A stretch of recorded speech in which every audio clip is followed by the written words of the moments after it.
Good morning, everyone. I just wanted to jump on here and share with you some things that I got this morning from my morning prayer and my devotional time with God.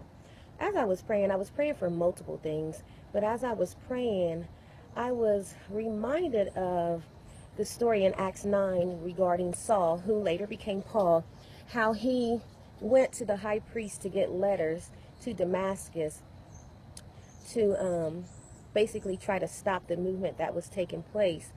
He was trying to stop the work of the disciples of Jesus Christ who were preaching the gospel, who was teaching Jesus. He was trying to stop that, and anybody who was of the way, as he said, anybody who was a Christian, who was a follower of Jesus Christ, he was willing to do whatever to stop this movement. He had this agenda. And with this agenda, what is really significant about this story is with this agenda, he really believed that he was doing the work of God. He really believed that he was doing what was right. And he was on his way on the road to Damascus to push his agenda. And on his way, there was an interruption. There was an interruption through Jesus, by the way of Jesus Christ. And what I was seeing when I was praying this morning, what I was led in how I was led in prayer is there's a lot of people, husbands and wives, that are on their road to Damascus with their own agenda, and in their mind, they think that what they're doing is right. They think that their agenda, what they are going to do, is right. They have every reason, every right to do what they are doing, but there's going to be an interruption.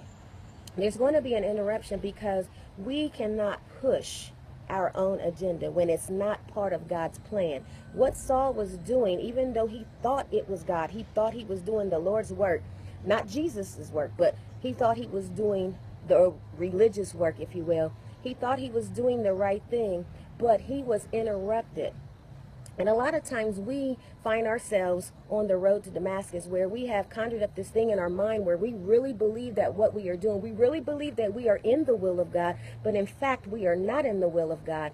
And because we're not in the will of God, eventually God will interrupt those plans. Just like he did Saul. He knocked Saul off of his horse, and he began to speak to Saul with regards to what Saul was doing. He was beginning to talk to Saul about Saul's agenda that he was pushing.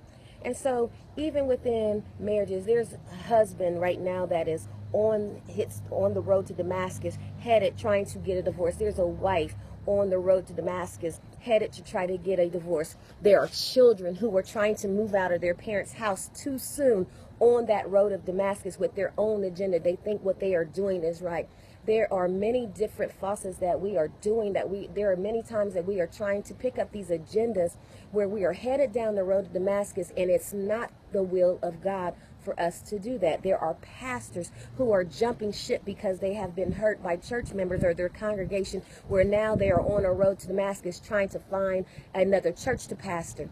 There is people who are on the road to Damascus that have left churches that God did not tell you to leave. These are things that we are doing where we have conjured up in our own mind because we done got upset or got mad. We done got mad at our spouse, whether it might be an offense of infidelity or whether it may be something where finances ain't coming through like you think they should. Whatever the reason may be, if you done got mad and you feel like it's the right thing to do, before you head down that road of Damascus, you need to stop and ask the Lord, what is his will for your life? Because we can avoid being knocked off of our horse like Saul was knocked off. We can avoid that if we would just